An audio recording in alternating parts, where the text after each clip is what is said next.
Dennis Prager and Prager University. My favorite not real university.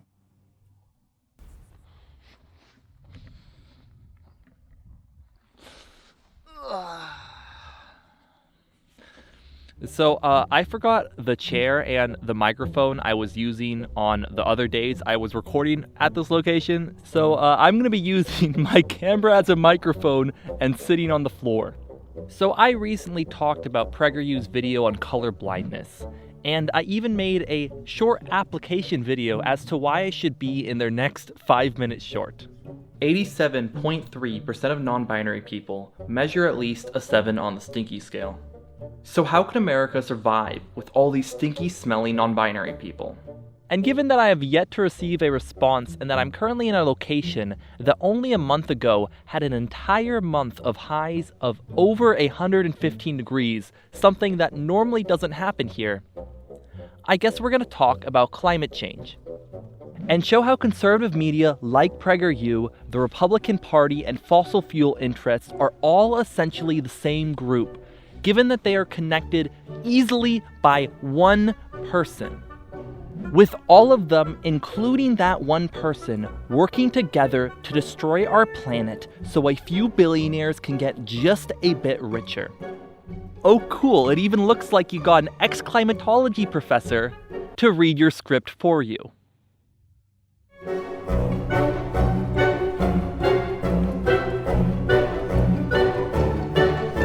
I think that a lot of us can agree that PragerU sucks.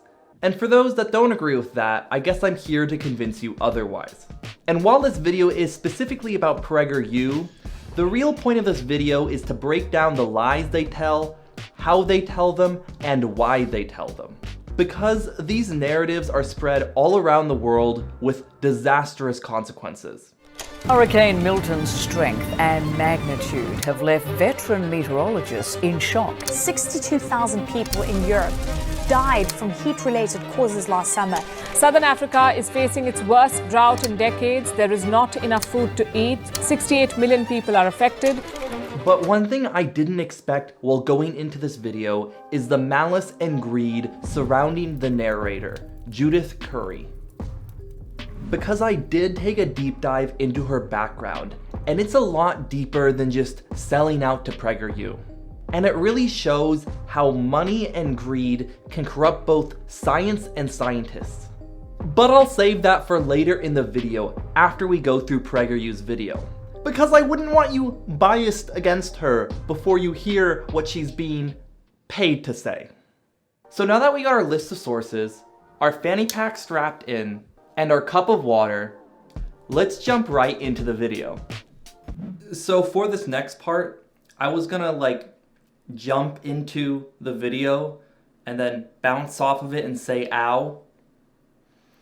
But that's really stupid. And I wrote it while I was drunk, so I'm not gonna do that. Let's start with the good news. All things considered, planet Earth is doing fine. In fact, humans are doing better than at any other time in history. Over the last 100 years, when temperatures have warmed by about 2 degrees Fahrenheit, global population has increased by 6 billion people, while global poverty has substantially declined. That is correct. We have had a 6 billion population increase since the 1920s. 2 words: correlation, causation. How does that prove that climate change isn't bad?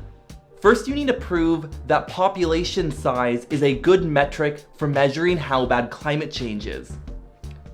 Which it isn't. But even if you did, you're talking about a population increase from before we started suffering the main effects of climate change. If we're pretending that population is a good indicator to decide how bad climate change is, our population growth is going down.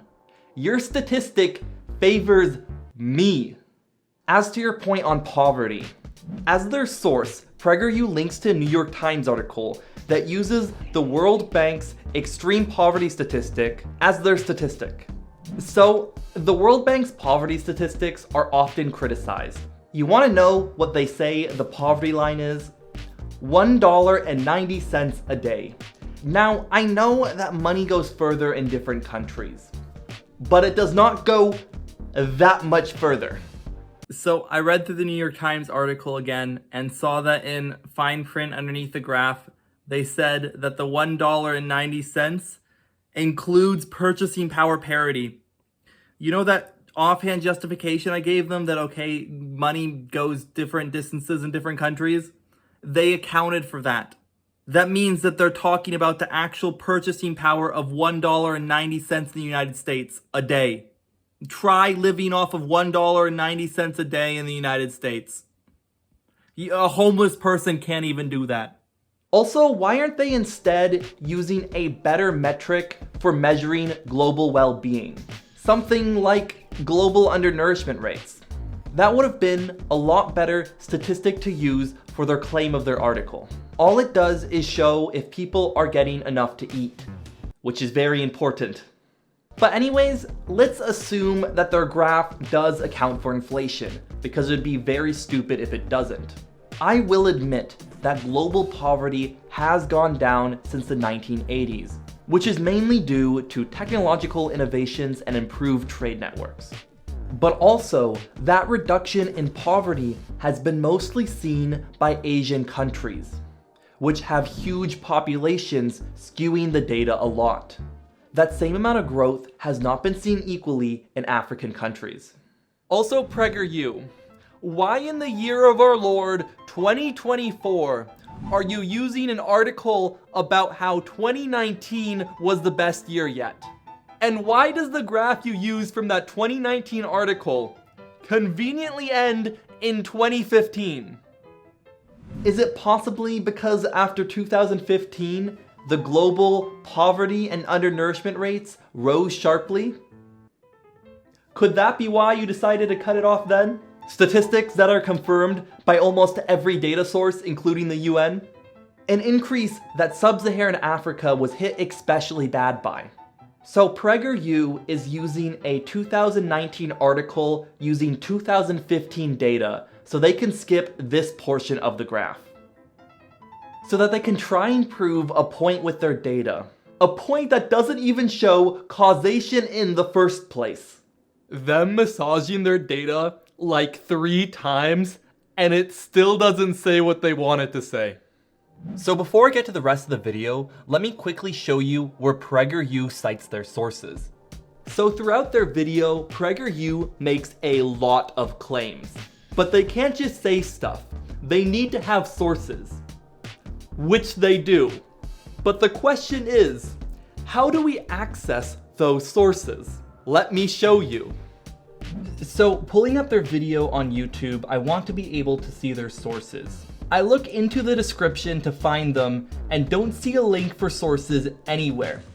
Well, like I said, they have sources. They just are not easy to find. So you need to scroll all the way to the bottom of their description and find this link that isn't labeled sources or anything that would imply sources. It'll take you to their website, and after multiple pop-ups asking things like if you want to donate them money, you can click this here and then you will be finally linked to their sources.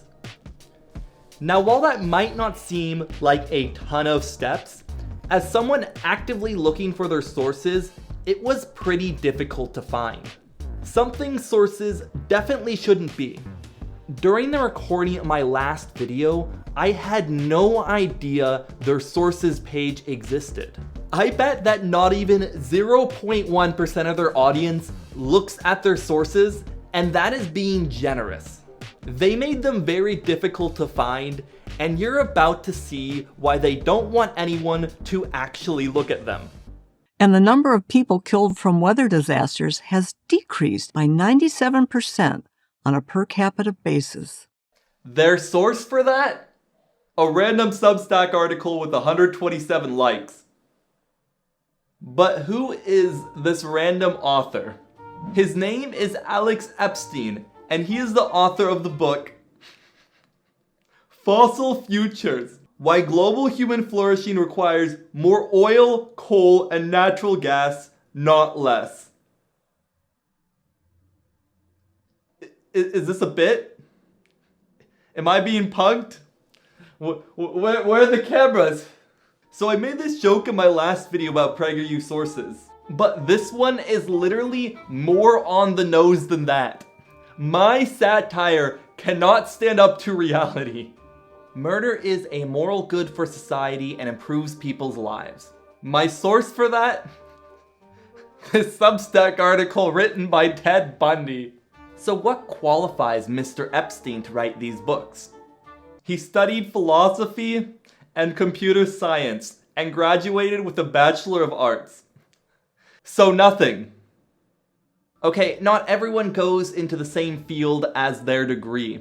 Maybe his work history qualifies him more to write books on climate change.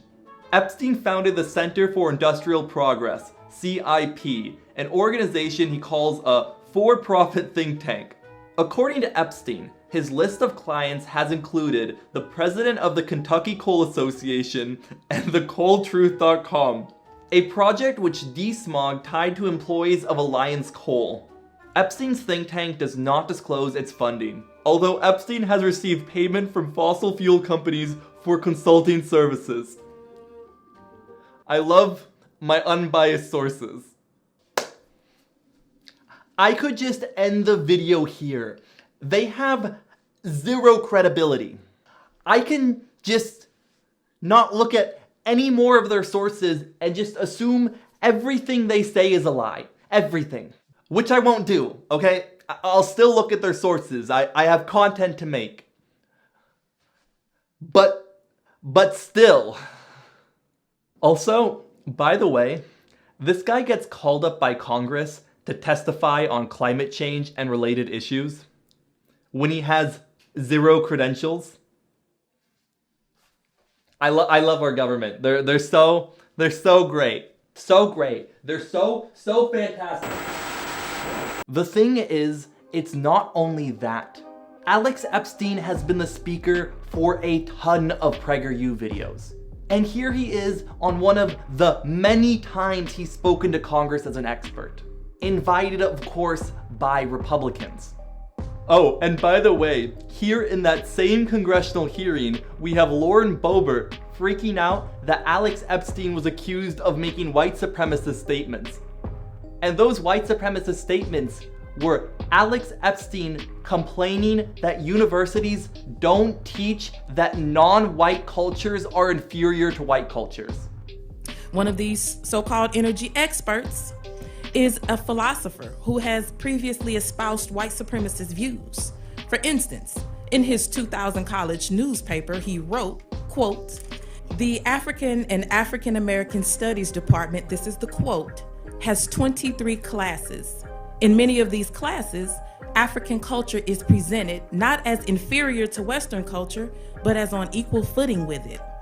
In other departments, the same is done with Latin American, Indian, and American Indian culture," end quote. When confronted about these views over 2 decades later, rather than disavow them, he doubled down on this narrative saying, quote, "It has nothing to do with skin color. I was arguing that those cultures overall are inferior to Western culture." We are not inferior to any culture, speaking as a descendant of one of those cultures. Yes, he wants universities to teach that white culture is superior. And so I make no apology, and the idea that this is associated with skin color is despicable and racist. Skin color has nothing to do with ideas. Where you came from geographically is irrelevant. What's relevant is what's true. How dare anyone say that his comments are white supremacist? Also, by the way, do you know the 6 degrees of separation theory? The theory that you are always only 6 connections away from anyone in the world. Well, fossil fuel interests, conservative media, and the Republican Party are 0 connections away from each other because they are all the same group. It is a small group of very powerful people screwing over the entire planet to make a few extra $1 billion. Also, really quick, I'm going to show all the context of the argument that Lauren Boebert had at the hearing, solely because it is really funny. One of these so-called energy experts is a philosopher who has previously espoused white supremacist views. For instance, in his 2000 college newspaper, he wrote, quote, "In many of these classes, African culture is presented Mr. Chairman, not as I demand the inferior." gentlelady's words be taken down. She just called the witness a white supremacist. No, I referred to the words, not to the person, not to him, the words. The gentlelady is referring to the witness's statement and referred The to him words? as a white supremacist. I would like a I parliamentary did inquiry not. into The having chair- the no, woman's excuse me. I did words not. taken down. The chair recognizes Congresswoman Boebert. Thank you, Mr. Chairman. I would like a parliamentary inquiry into taking down the gentlelady's words, the ranking member's words, for insinuating that our witness made white supremacist statements using his words. Okay. Okay. The chair cannot take down words that are directed toward a witness, only to other members. All right. Chair recognizes Ranking Member Bush to continue her opening statement. Mr. Chairman, parliamentary inquiry. State your inquiry. Is it appropriate for the ranking members to show respect to the witnesses who are here present in the committee room today? I think it would obviously be warranted to show respect for any witness. I would like that sentiment to be expressed and the members to be reminded to show respect to our witnesses who are here today. Thank you, Mr. Chairman. I yield. Thank you. Chair recognizes Ranking Member Bush. As I was saying, So back to the claim that Epstein and PragerU made. Epstein couldn't source it himself in his article. I had to look it up myself, based on the graph and the words used. Ignoring the countless Twitter accounts posting the graph unsourced, the only real source I could find was a Reuters article fact-checking it and explaining why it's total bullshit. They did my work for me. So let me explain why this graph is total bullshit. So get this. They took the total deaths of a decade, then averaged them all out and put them together, which makes no sense unless you are trying to manipulate data. They also include things like the Chinese and Ukraine famine, which killed millions of people. They were added in because they happened because of human-caused environmental factors. Which is like, technically true, I guess. So yeah, no shit, we currently have less deaths than the decade of the Ukraine and Chinese famine. And not only that, they directly chose to cut off the 1910s and not go all the way to the 2020s, because if they did that, their graph wouldn't have had nearly as big of a decline. So basically what this graph tells us, we are better at not having famines because of increased technology and knowledge. I could have told you that myself. Okay, also something that's really funny is in their video they put 97%, when their Substack article source says 98%. And it's really obvious that they did this because they looked at what was written, and then when copying over the number into their script, they looked at the wrong number. And no one ever double checked it.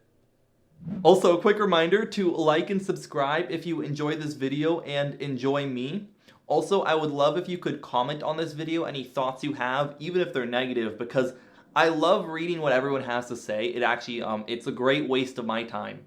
We are obviously not facing an existential crisis. Anyone who tells you that we are is not paying attention to the historical data.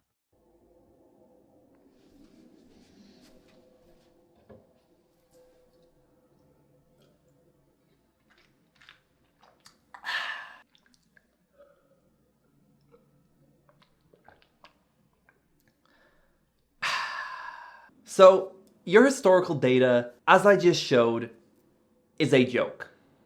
So let's look at some real data.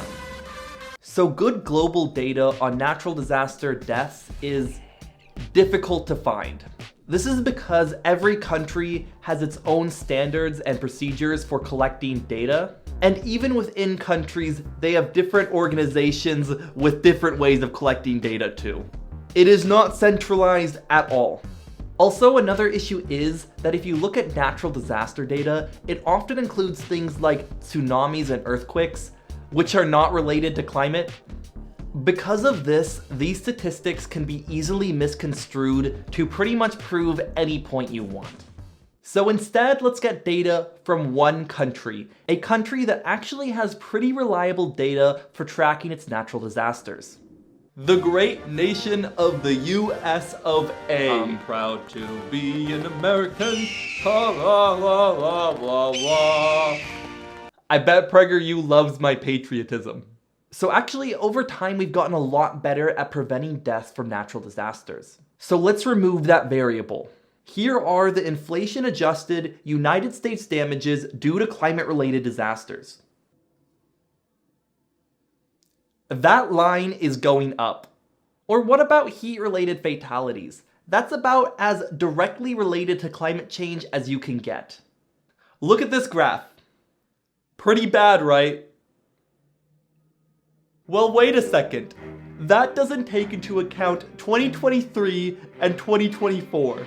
Over 2,300 deaths in 2023, and we are on track to beat it in 2024. Record after record after record. We are number one. And that's not even taking into account the fact that we have gotten a lot better at preventing heat deaths with things like cooling areas for homeless people. Also, these are conservative estimates by the CDC. The real number is probably a lot higher. It's not just heat-related fatalities though. The World Meteorological Organization confirmed that 2023 is Earth's hottest year in human history. And we're set to beat it in 2024! Number one, number one, number one, number one, number one, number one, number one, one. So yeah, the historical record agrees with me.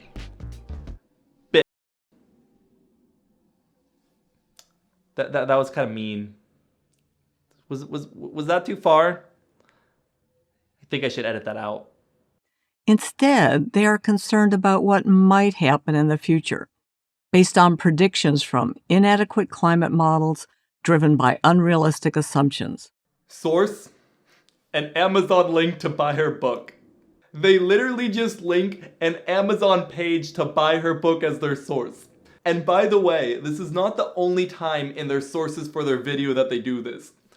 They do this multiple times, and it's so funny. They don't even say which page or paragraph, or where in the book, or the specific quote of the book, just the link to buy her book. I offered this positive diagnosis after a lifetime of study on the issue. Until recently, I was a professor of climate science and chair of the School of Earth and Atmospheric Sciences at the Georgia Institute of Technology. So, what made you decide on the career switch up? I know the answer, and we'll get into that later. But it's not all good news. The biggest problem with climate change is not climate change per se, it's how we're dealing with it. We're attempting to control the uncontrollable at great cost by urgently eliminating fossil fuels. So now that we finally bring up fossil fuels, I wonder who's paying your paycheck. The thing is, yeah, we can control it. Plus the fact that renewable energy is literally cheaper. But we still push coal and gas power plants in the United States because they have become a political wedge. So much of the American population thinks of coal miners and oil workers when someone says blue collar or the working class, when those jobs are a tiny fraction of that demographic. This is because the fossil fuel lobby has pushed for this hard in the media. And it lets right-wingers like Donald Trump say they're for the working class because they push coal power plants. We will put our miners back to work. Today, I'm taking bold action to follow through on that promise. My administration is putting an end to the war on coal. Going to have clean coal, really clean coal. To reverse government intrusion and to cancel job-killing regulations. And by the way, regulations not only in this industry, but in every industry. While actively celebrating unions being busted. I mean, I look at what you do. You walk in and you just say, you want to quit? They go on strike. I won't mention the name of the company, but they go on strike and you say, that's okay, you're all gone. You're all gone. So every one of you is gone and you are the greatest. You would be very good. Oh, you would love it. Fossil fuel has a ton of negative externalities, like polluting our rivers or destroying our air quality. These negative externalities cost our economy a ton of money. Also, that whole destroying our planet thing that this video is denying, believe it or not, that is going to cost our economy a pretty penny. A very pretty penny. I'm talking about TikTok femboy levels of pretty, okay? That's how pretty I'm talking. I'm talking about levels of pretty women can't even comprehend to compete with. But fossil fuel continues through pure political inertia. Because the fossil fuel companies are the ones who already have the money. And because of that, they can use that money to lobby politicians to make sure they keep their powerful positions. The United States subsidizes fossil fuels. Yes, the government gives taxpayer dollars to fossil fuel companies for no reason. These companies create negative externalities.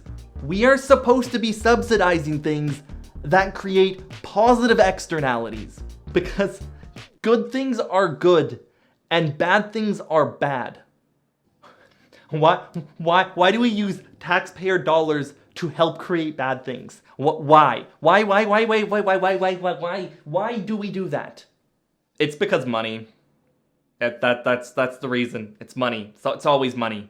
Our government officials are paid off. We failed to properly place the risks from climate change in context of other challenges the world is facing. Climate change has become a convenient scapegoat. As a result, we're neglecting the real causes of these problems. There are countless examples, but let me give you just one. Lake Chad in Africa is shrinking.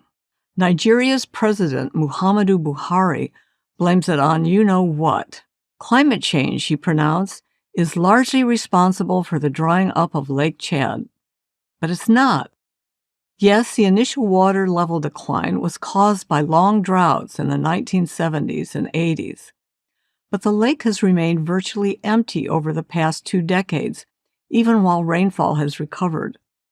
During this time, rivers flowing into the lake from Cameroon, Chad, and Nigeria have been diverted by government agencies to irrigate inefficient rice farms. In short, climate change has little to do with the declining water level of Lake Chad. Instead, bad human decisions are the cause. Yes, I agree.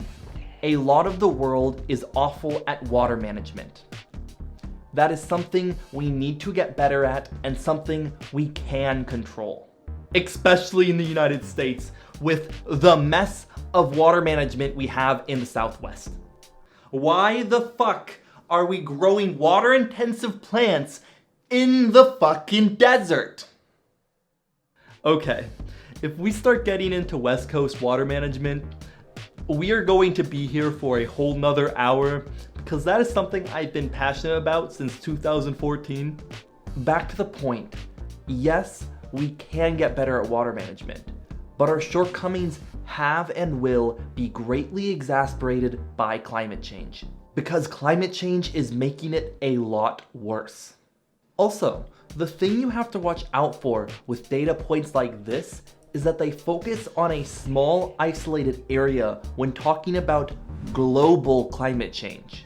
If you focus on a small enough area of a data set, you can prove literally any point you want. For example, here I have a neat little graphic showing how climate change is fake. Because Antarctic sea ice is increasing while CO2 in the atmosphere is also increasing. Does that mean that increasing CO2 in our atmosphere creates larger ice sheets? All the numbers are real, by the way. The answer is no. It doesn't mean that ice sheets actually increase when CO2 in our atmosphere increases. If you scroll down on the graphic, you can see that I also explain how the graph is a load of horseshit, with all the numbers being real. So basically what I did to have this neat graph that disproves climate change, I found the specific global area which had the least ice reduction. Then I found the specific type of ice that was reducing the slowest amount. Then instead of averaging it or looking at the minimum, I looked at the sea ice maximum to even greater manipulate my data to be a flat line. Then I took that flat line and cut out the specific portion that was temporarily going up. And now I can have this lovely graph that shows global CO2 versus Antarctic sea ice. Climate change is fake? Also, if you want to have this poster on your wall or anywhere else you would like to have this poster, I have a printable file on Patreon, link in the description. And that would have been a really good point by me, showing how just because they can find a specific data point that agrees with them, doesn't mean that they're right if the rest of the data disagrees with them. It would have been a great argument, a wonderful argument, the perfect argument, explaining how their data doesn't actually show what they're trying to say it shows. It would have been fantastic if they didn't make it up in the fucking first place. Their source is a NASA article that has a graph that directly shows that Lake Chad's water levels have been increasing with the increased rain. And the graph of Lake Chad's water levels very closely match the rainfall levels. A thing that PragerU's video directly said was not happening. It's your own source, bozo! And I'm sure bad water management made the problems worse, but it wasn't what caused the initial issues. Which your other source fucking agrees with. Did you not even read the title?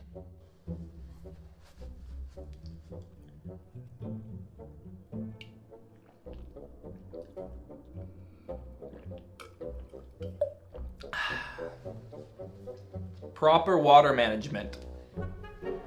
I'm so mad. I'm so mad. I'm better at lying about climate change than they are. I, as one idiot, did a better job lying with data with Adobe Illustrator than an entire corporation that gets $60 million a year in donations.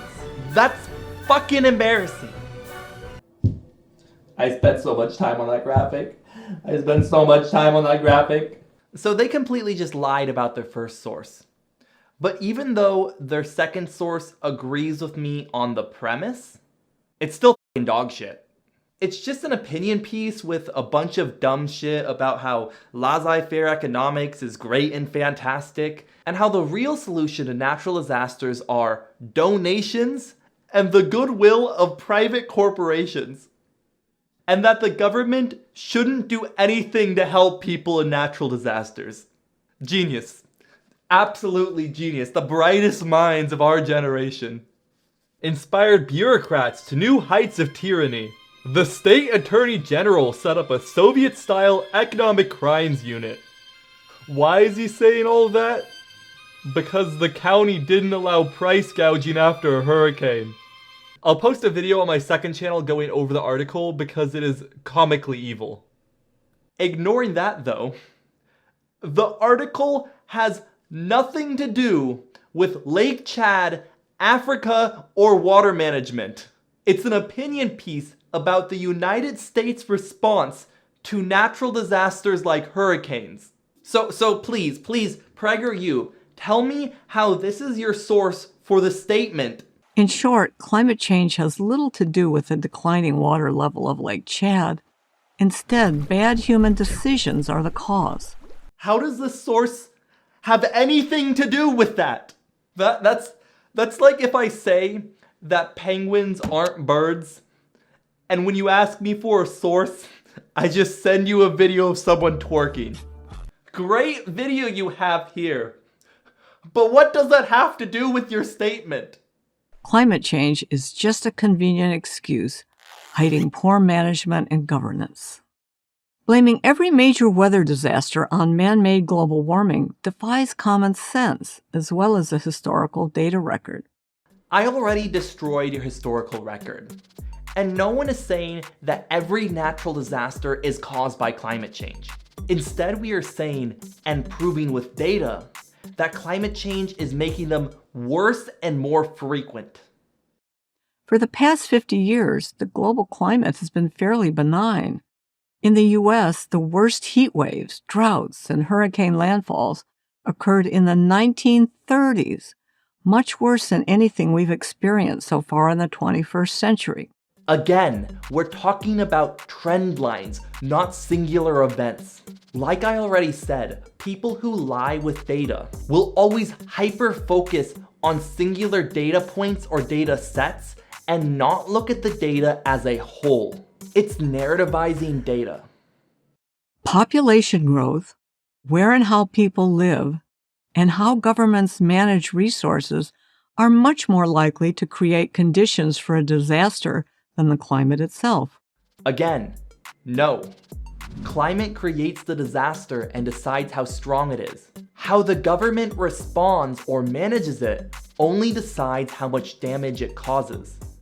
We've always had hurricanes, droughts, and floods, and we always will.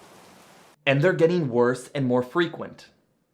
Maybe you think I'm being too cavalier about the dangers we face. Isn't it true that 97% of scientists agree that humans are causing dangerous climate change? Well, here's what all climate scientists actually agree on. The average global surface temperature has increased over the last 150 years. Humans are adding carbon dioxide to the atmosphere by burning fossil fuels, and carbon dioxide emissions have a warming effect on the planet. However, climate scientists disagree about the most consequential issues: how much warming is associated with our emissions, whether this warming is larger than natural climate variability, and how much the climate will change in the future. Pretty much all scientists agree it's larger than natural climate variability, simply because of how fast it's happening. Natural climate change is very slow, giving life forms a chance to adapt. What's happening now is exponentially faster. As to the rest of your points, that's like saying, the scientists agree that this guy will die if you shoot him in the head. But they disagree on the most consequential issue. Will his brain splatter out 5 feet or 9 feet? The most consequential issue is that the guy's dead. Pretty much all scientists agree we are heading towards a cliff. Some of them might say the cliff is 50 feet tall. Others might say it's 100 feet tall. What I say is let's not jump off the cliff. There's a lot that we still don't understand about how the climate works.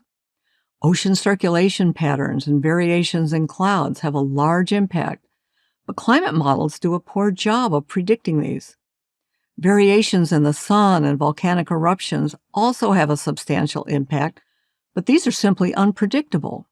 The fact is, we can't predict the future climate. It's simply not possible. And everybody should acknowledge that, and every scientist does. I agree. We can't control volcanoes. So let's focus on the things we can control.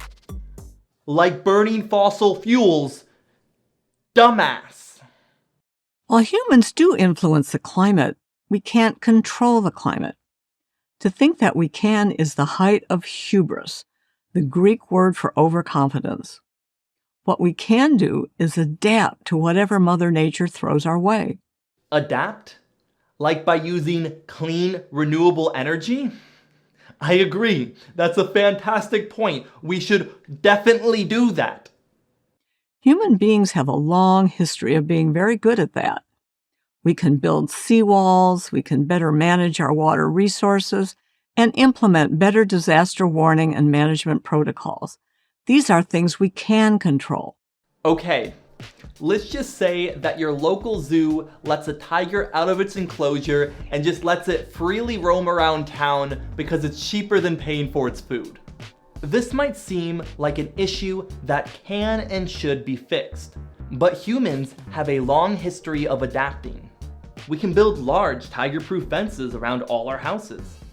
We can better manage our children's routes to school so the tiger doesn't get them, and implement better disaster warning and management protocols for when we see the tiger in our neighborhood. These are things we can control. Or maybe, I don't know, we can make the zoo catch the tiger and put it back in its enclosure? That does seem like the cheaper and safer version of our options.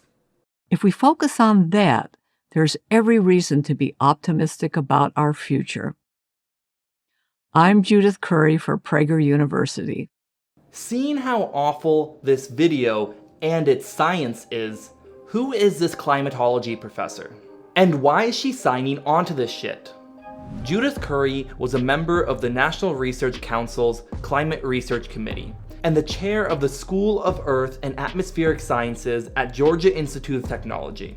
She was also a climate professor at multiple different universities and had multiple roles in non-academic institutions, like serving on the NASA Advisory Council Earth Science Subcommittee, and was a member of the National Oceanic and Atmospheric Administration. As to what made her abandon that, I could say that it's her successful and profitable climate change denying blog and social media presence, or her most likely well-paid appearances on conservative media like Jordan Peterson, PragerU, and even Fox News. Or her climate denial book, which based on standard review to scale number conversion rates has made her about $75,000 on Amazon alone. I could on the surface just look at that, but it goes a lot deeper. One thing you can see if you look at state and federal court filings is that she constantly gets paid by Republican officials and oil interests to testify against climate change. For example, she filed a report in favor of fossil fuel interests, a report which Republican lawmakers in Montana paid her $30,000 for. And that was what she was paid for one report. She didn't disclose the full amount she was paid for the entire trial. I looked more into it and the total ended up being $64,000, so yeah. And yes, she is making bank by being paid tax dollars by Republicans to lie about climate change. And this is by far not the only time she's been called on by Republicans to dismiss climate change, with her doing multiple hearings for Congress over the last few years. They always go to her, and because of that, she can charge high premiums because she doesn't have any competition. Why can't they find anyone else? Because she is the only expert willing to dismiss climate change. Most scientists haven't sold their soul yet, and that's why it's so profitable for the ones that do. She's been called the #1 climate skeptic scientist that the Republicans go to for testimony in Congress, that the fossil fuel industry goes to. And that's not even the worst part. Kevin Trenberth, a climate scientist who has known her since the 1990s, said Curry's shift toward climate contrarianism coincided with her career moving away from original research and peer-reviewed publishing in academia towards private weather and climate forecasting for companies through her business, CFAN. So let's take a little look at that business she founded. The company's clients include electric utilities, energy traders and natural gas, and 2 petroleum companies, according to her deposition. So fossil fuel money. So she started spouting climate denialism as soon as she started getting money from fossil fuel companies, and then started accepting money from Republican officials to deny climate change. Republican officials coincidentally funded by fossil fuel interests. Everywhere you look around Judith Curry, you see 2 things: fossil fuel money and scientists denouncing her for lying. Lying just how she did in this PragerU video. I know I've been making jokes this whole video, but this is a serious issue. Judith Curry is a climatologist who has released papers on the effects of climate change. She knows what's happening. But she got bought out. This is the threat that happens when the people who are doing the harm are the people who control all the money. They can buy the media, they can buy the scientists, they can even buy social media platforms. They can decide how the narrative goes and make everyone believe that they are the good guys. It's manufactured consent. She used to be the chair of the School of Earth and Atmospheric Scientists at Georgia's Institute of Technology. And if you look at open payroll books, the person currently in that position is making $136,000 a year. And given that that current person is brand new, there's a very high chance that Judith Curry was making substantially more. Is that not enough for you? Is 6 figures really not enough? You're selling out our entire planet for some chump change from billionaires. Is that really worth it? Take your blood money, you disgust me.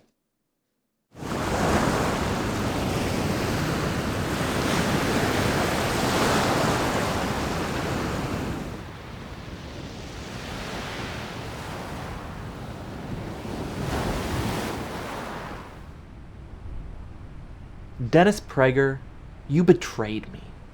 How dare you? You know what? I'm gonna put you right here and let the rising water levels figure the rest of it out. If climate change is fake, I guess you'll be fine. So this was the second part of the 2 PragerU videos I made. If you want to watch the first one, you can click that video right here. Also, if you like my videos and want to just binge watch video essays, you can click the playlist below it.